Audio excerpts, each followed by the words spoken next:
All right, everybody, welcome. We have got a live Q&A session right now starting. We're just getting a few people on right now. This is Bridger Pennington talking. I'm not sure if you guys can see me or if the video is working. It's kind of, we're trying out this new software. So we also got Mike Brenny online. Say hi, Mike. Hey, how you guys doing? Coming to you from Times Square, New York City. We're just vacationing. Got my 10-year-old daughter out here.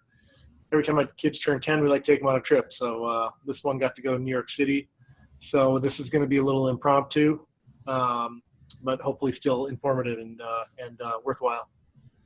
Sweet. You guys do that for all your kids? Man, that's cool. Huh? Yeah, we do that every time they turn 10, yeah. Well, we're going to jump into this. We hope this isn't going to be, it's not going to take you 3 hours. We're hoping to just punch through some questions. We already got questions lined up from people from before, and then hopefully some people live on here will ask questions as well. So we can just cram as much knowledge into, 15 or 30, 20, 30 minutes at a time to save your time as well. So we're going to jump right in.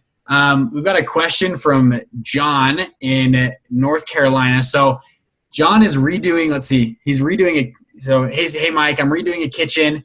I want to do the tile, backsplash, countertops. What are your suggestions for top value add, I guess best bang for your buck kind of things that you would do in a kitchen remodel? Sure, well, that's a great question. Kitchen, what I really love to do is I like to put in granite. Always, obviously it depends on the price point, right? But I always love to put in granite countertops or quartz countertops. And I like to put in stainless steel appliances, and I especially like to do that on lower end houses. So if you have a house in whatever the lower end is for your market, if you put in granite countertops and you put in stainless steel appliances, that really goes a long ways. And then on the higher end houses, like you're saying, that what I think this question might pertain to more is with the backsplashes and stuff like that. It really makes a big difference when you spend some extra money on a backsplash, because typically a backsplash area is only, maybe 50 or 100 square feet. And so you can afford to really spend money on some really nice tile. Tile can be as cheap as $2 a square foot or $3 a square foot. But because you're only talking about 50 square feet, you can go all the way up to $20 a square foot and just put, some of the nicest tile that anybody has on the market into your backsplash and still only be into the thing $1,000. So that's a great place to really get that bling that people love.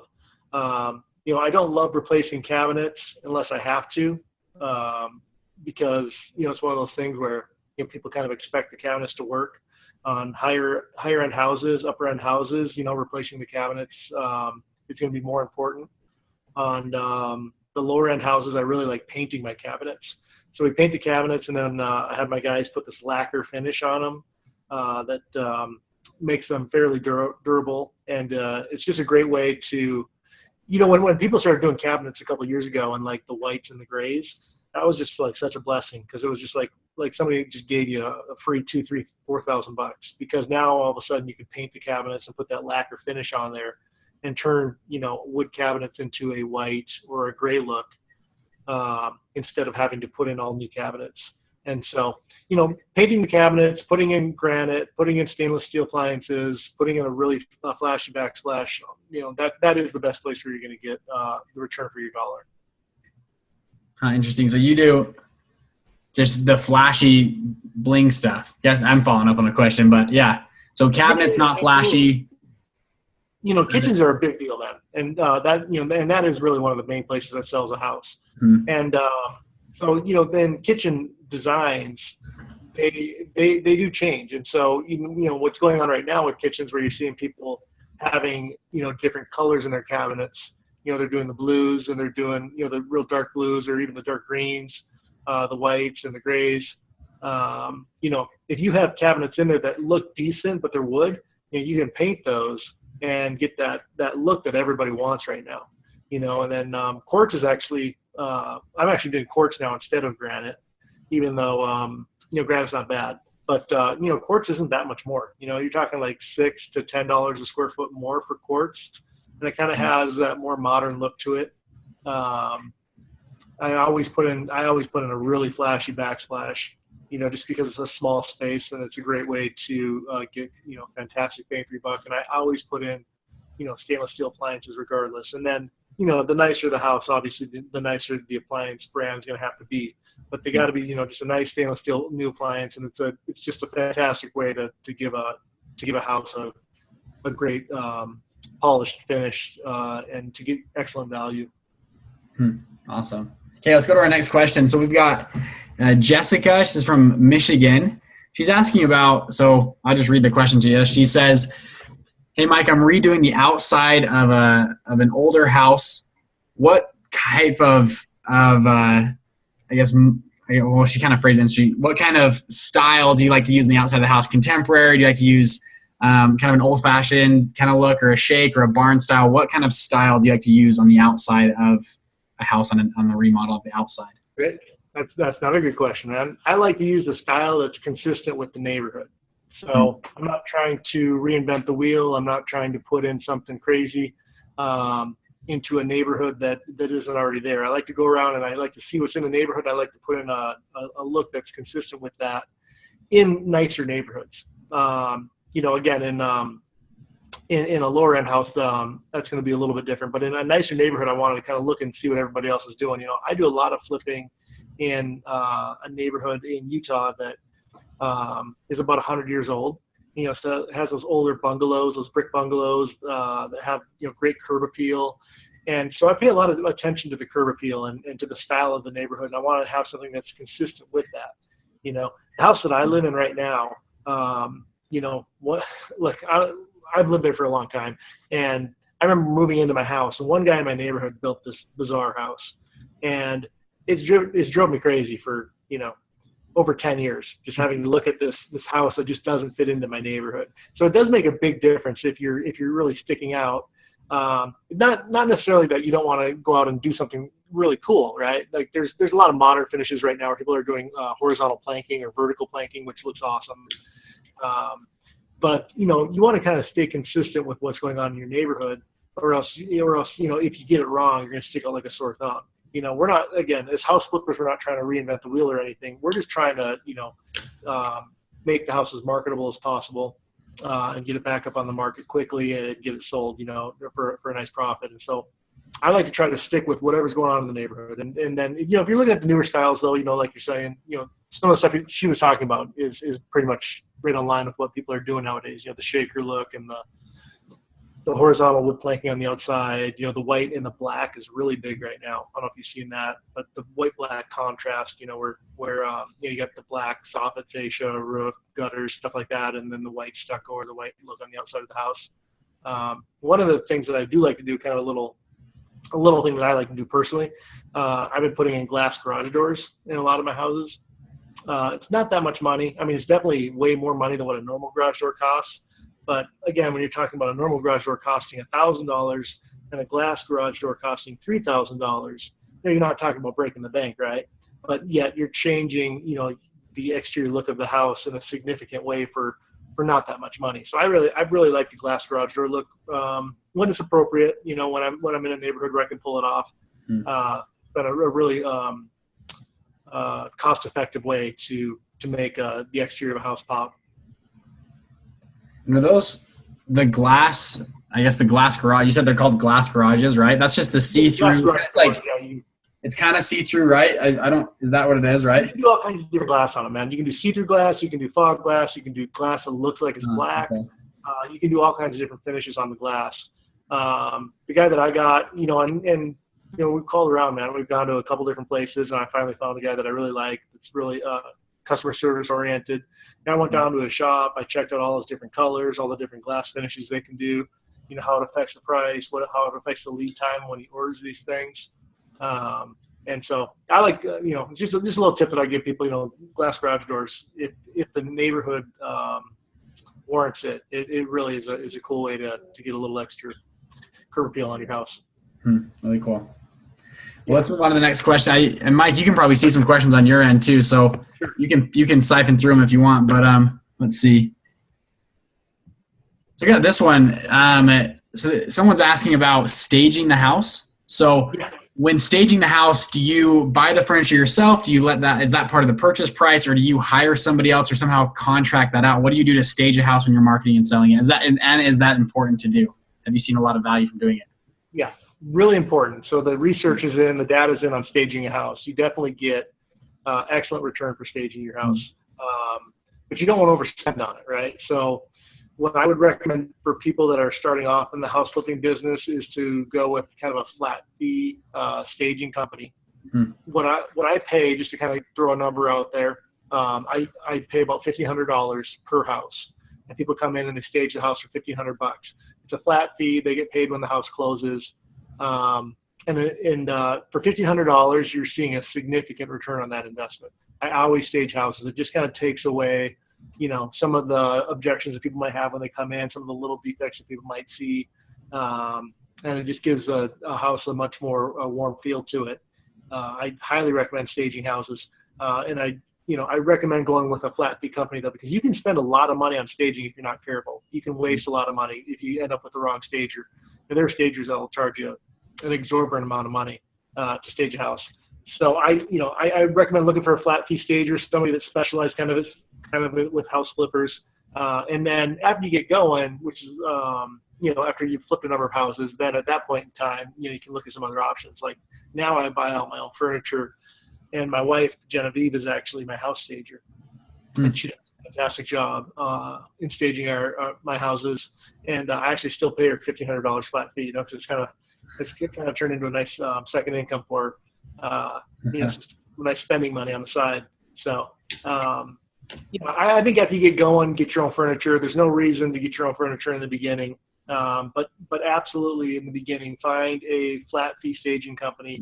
Don't get into these guys that are on, these monthly contracts where they're just going to ding you every month, and you're going to end up paying, $6,000, $7,000, $8,000 for staging if something goes wrong with your house. The deal falls through, and a lot of times deals fall through for no fault of your own. All of a sudden you're paying more money for staging, and it just kind of happens over and over and over again. Find a flat fee stager, and I would say try to stay in that $1,500 a month range. It's kind of the best price point advice I can give people. And so now you're saying though you own your wife owns the furniture, right? And you just move them from house to house. That's how it works. Okay. Yep. Yeah. Cool. Right now we have our own furniture. We do our own staging, but there's no reason why you need to do that until you start flipping a lot of houses. For a lot of years, man, I was paying well into $10,000-$20,000 to stagers to stage my houses, over the number of houses that I was doing. And at that point in time, it became, cost effective for me to go out and get my own furniture and to do it myself. Economies of scale. Yeah. Just hire a staging company that specializes in staging for house flippers. You'll know it, pretty quickly after you start talking to them. They'll either know, what house flippers want or they won't. Cool. All right, let's get another question. Mike, you want to come flip a house in Montana with me? Winky face. You can answer. We'll look through these ones. We always look at deals, man. I mean, we're happy to look at deals. That's part of the program. So part of the program is that we'll look at deals for you. We'll help you evaluate the deal. We'll help value the deal. We'll help with the process. But I'm busy, man. I got a ton of deals in Utah right now that I got to take care of, and I love sticking in my own market. It's really, the handful of times that I've lost money over the last 5 years has seemed to be out of state. If I do stuff in state, I make money. If I do stuff out of state, a lot of times I lose control of the deal. So I'm not that excited to go flip houses in other areas, but we'll absolutely help people, value property and look at deals and evaluate deals in different areas. In fact, I like looking at deals. I like looking at deals all over the place. So anytime people have actual deals and they have actual property that they want me to look at, I'm happy to do it. Love to do it. And I have thought a little bit about Bozeman. I got a friend in Bozeman. He's been trying to get me to go up there. So if this guy's in Bozeman, let's just put a pin on that one, Bridge. We'll see. Okay. Well, I guess this next question kind of leads into that. This might be a touchy subject, but she asks, so tell us about a time when you've lost money on a deal and why. Sure. Yeah. You're not perfect, right? Yeah, absolutely, man. You're gonna lose some money on deals. It happens. It absolutely happens. I don't lose money on deals very often anymore, and I especially don't lose money on deals very often if I stay in the state of Utah, which is where I like to concentrate. I like to be an expert in my industry. An expert in the place where I do business.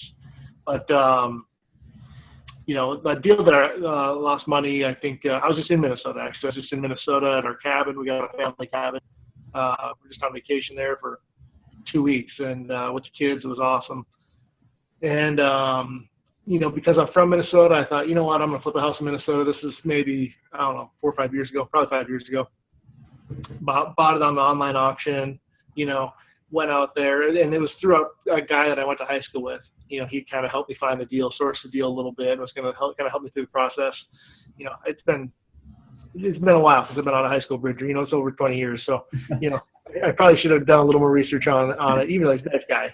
They actually done really well in real estate too. But, I just don't have control of the situation. And so I ended up going to Minnesota, and as soon as I walked through the house, I knew I was in trouble, So, but I went in and tried to mitigate it as much as I could. And just do kind of a real basic remodel, just get the thing back on the market and sell it, and end up losing. Yeah, why'd you think you were in trouble when you walked through it? Oh, it just didn't have it. Just walking through the house, man. I could see right away that it just didn't have the value that I was being told that that it had. So, it's hard to value property when you're not there, when you're not knocking on the door, when you're not looking through the property, when you're not tangibly seeing it, when you're not seeing the curb appeal, when you're not feeling the curb appeal. It's hard to value property. And so, the second I showed up at the property, I walked in the front door, I could tell that the value that I was told, the house had, it just wasn't there. And so, we put a real minimal amount of money into it, put it back up on the market, took our losses, and moved on. That's the best way to lose money too, is just lose money fast. Just take your lumps and move on.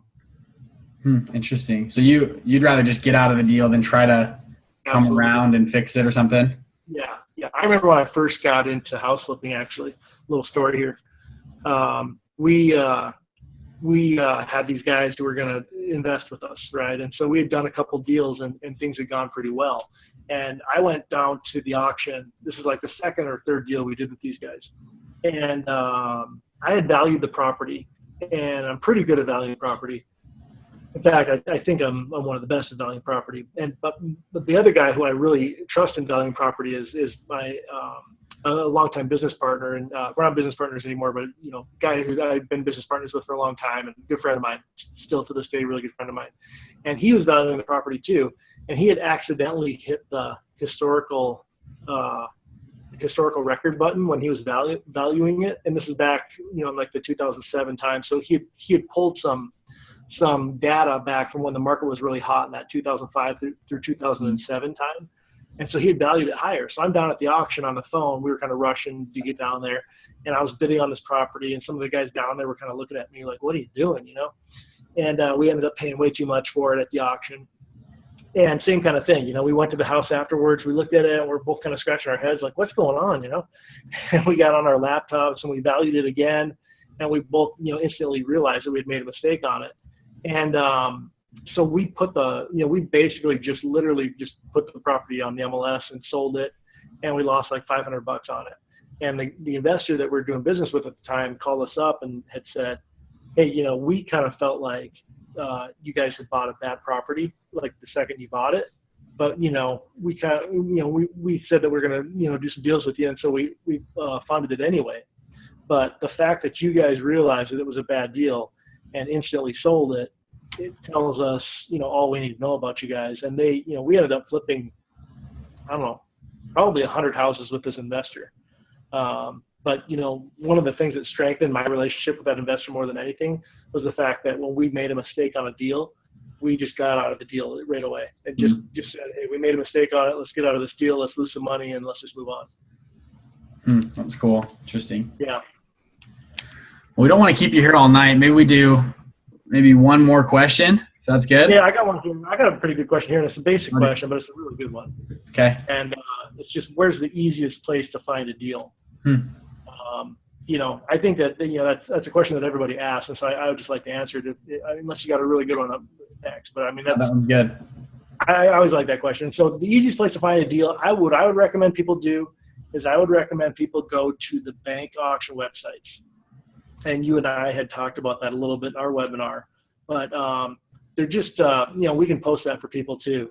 We can just put that data online for people on, after this so that they can see what they are. But, there's some bank auction websites like auction.com and Hubzu and Exome, and they're just websites that have property that the bank already owns. The bank already went through the foreclosure process.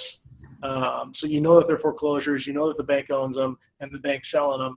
And, for whatever reason, the bank's not selling them through a traditional real estate agent. They're just selling them through their auction process. And I think that's the best place for people to go and find deals because, first of all, you can kind of see the deal ahead of time. You can see the house, you can go drive by, you can look at it. They usually give you 30 days to close, which isn't real typical in an auction. Usually auctions are faster than that. So you have 30 days to close on those properties. And it's just a little bit, and they're distressed properties. They're distressed properties because the bank owns them, and the bank's pretty motivated to get rid of them. So I think those bank auction websites are the best place when you're first getting started to find deals. So you would, and then we posted, I guess let's post those auction sites, or those bank auction sites, right? We talked about those before in our webinar, so give people access to those. So, well, great. So any other questions that are burning on your end that you have, or are we good to close it up? Maybe and next week we'll address them. Yeah. I mean, we got some room service coming here. So I know that you wanted to get this in. I think it's important to sneak these in. It's important to answer questions. Anytime we got questions coming in, we want to answer for people. But yeah, if we can wrap it up, that'd be awesome. I'd appreciate it. Okay. Sounds good. Have fun in New York with your daughter. It's good thanks for getting on at this late. So cool. Thanks, Bridger. Okay. Hey, talk to you soon. See ya.